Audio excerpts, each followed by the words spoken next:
Rev up your engines.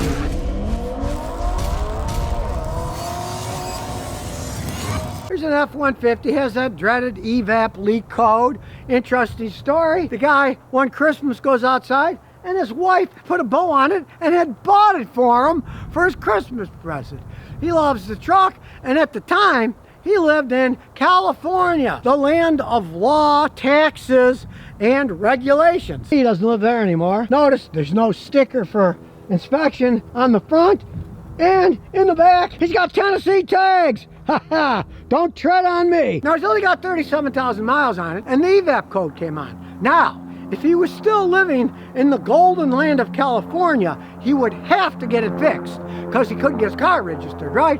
But he's now in Tennessee, but he's curious about what has gone wrong. So we'll start with the basics and look at all the codes. Now this one is the EcoBoost, the smaller engine, the V6, but he's had no problems with it. And as you can see, this baby was made in the USA. But of course the inside is the same. Got nice trim to it. We'll unlock the door. All kinds of room in the back. The sliding panel, glass in the back. I mean, they're nice trucks, right? Coughs all over the place. Doesn't do any kind of towing or anything heavy with it, so he's figured the V6 is good enough. And he gets 19.7 miles a gallon on the highway, which is pretty good for a big truck. That's why they went to those V6 twin turbos. Turbos are fine, doesn't burn any oil, but it's got that lingering evap code. So we'll plug it in and check it out. As we start it up, we can see the dreaded check engine light is on. There it is. So let's see what's happening. Now it's Ford, so it came up real fast. Knows what's an F-150 with the gas turbo. And we will do automatic scan. Here we go. Look at all the crap it's going to go through. The only bad things are PCM and a BCM code. So we'll start with the BCM. Doing its thinking. Let's look at the trouble code. And this takes time on a Ford because they check a bunch of stuff. But hey, what the heck. While it's doing it, hey, they got nice layouts on these trucks. You can see everything. A lot of nice power options that you get laid off on it. Big giant armrest. All kinds of room to store stuff. They're well designed. Cup holders here, cup holders here. I guess they expect a drinking party. Now here we have the codes. We're talking some crazy codes here. Input of auto lamp again. Input of puddle cargo switch. Well, that has nothing to do with the evap, so we really don't care, and neither does he. Sure, there's a lot of technology on these things. A lot of it is unnecessary, and with stuff like that, you don't care. It's getting to be a few years old. It's 7 years old, stuff like that. Like I say, they're just stupid body communication codes, so we really don't care. We'll just erase them. We don't need those. We really don't care. Turns out his lights aren't working in the cargo bed. He thinks the switch is bad, but he doesn't really care, so we don't care about it either. But of course, that has nothing to do with the check engine light. So we'll go to the PCM, TCM. Read the trouble code. It will soon pop up. Evap system switching valve A control circuit open. And we'll read the freeze frame while we're at it. Okay, when did this happen? Let's see, the load was 89%. The long-term fuel trim, it's adding exactly the same amount, meaning there's probably a tiny vacuum leak somewhere. Now it's fuel trim 1 and fuel trim 2, so that means it's something that affects both sides. So it's not going to be like an intake vacuum leak on the one side, because that wouldn't make the other side do it. It would affect both sides equally. So it's something that affects it, like the mass airflow sensor or a leak before the actual manifold itself. And we can see these are always the big stinkers, because you can see, when did it happen? At 0 miles an hour. So it happened when he started the thing up. And the owner just informed me that's exactly what happened. Gee, look, I'm a clairvoyant. We'll see if there's any other odd data here. Nothing out of the ordinary. He doesn't notice any difference in driving. His miles per gallon are exactly the same. That's not changing. So what we're going to do first is we're going to start it up, and we'll go backwards in time here. But first I'm erasing the code. See if it erased. It's still there. Well, you know what that tells me? That tells me that the problem is so strong and existing that it erased it, but it immediately came back up when I started the car. To double check, here's what we're going to do. Click on it again. We will clear the code again. Only this time we won't start it. We'll do the full test. Key on, engine off. We don't want to start it. Here we go. Now it's doing all kinds of things by itself. Fords do this. It's kind of interesting. You see, the computer is doing all these things itself. I'm not doing anything. I'm just sitting here. There goes the cooling fan, it's testing that. That's one thing about Ford. They have a pretty interesting analytical system. Ford years ago decided to use the system because the cars were braking so much and people were having a hard time figuring out that they automated a bunch of the process, which was a smart thing to do. And here it tells you that the evap switching valve A control circuit is open. Now, luckily with my fancy scan tool, they have various activation tests. Well, we'll start with the vent valve. Well, as you can see, this one is not stuck because when we turn it on, it turns it on. That's the live data.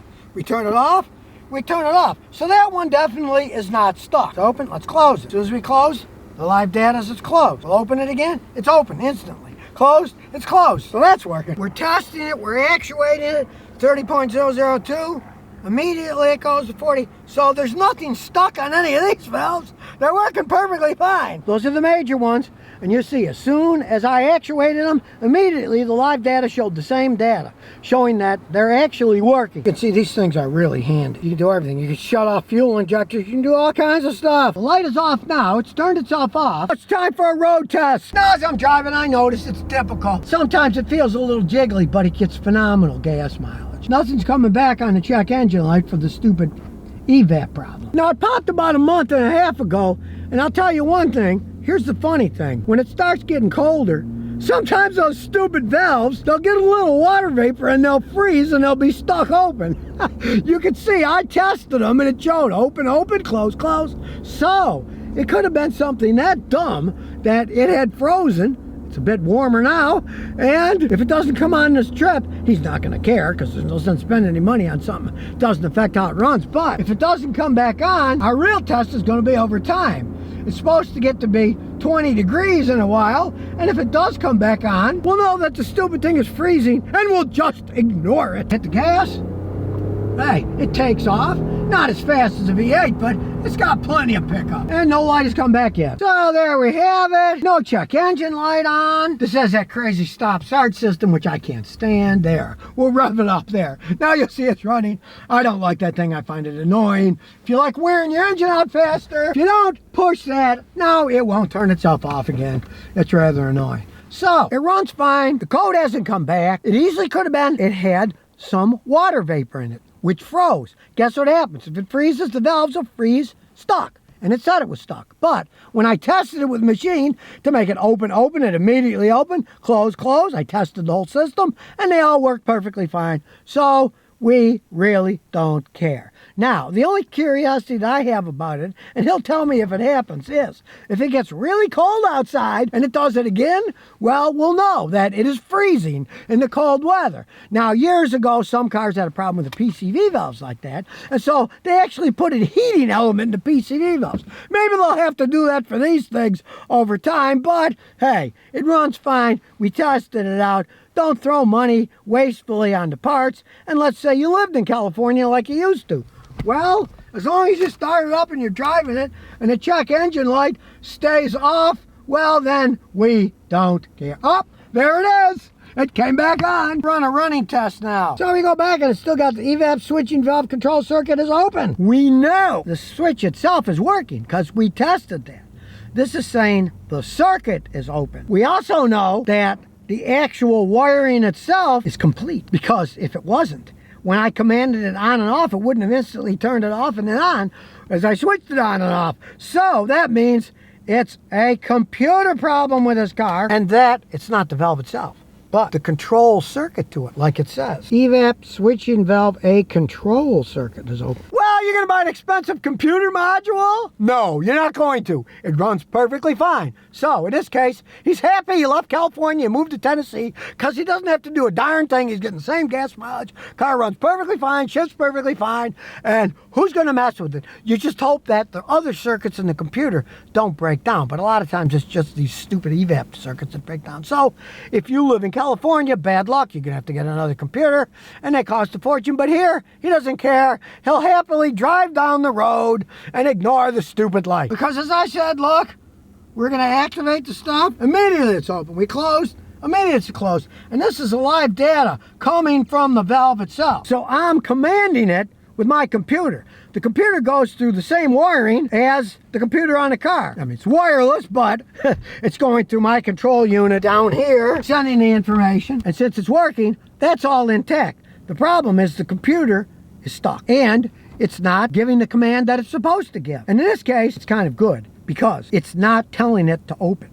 Because if it told it to open, we would have a big vacuum leak, and it would idle crappy, and it wouldn't run correctly. In this case, something that's broken, when you want it broken closed. The circuit inside the computer may be open, but the valve itself is closed. So, in this case closed, it's running fine, and we don't care. So if you never want to miss another one of my new car repair videos, remember to ring that bell.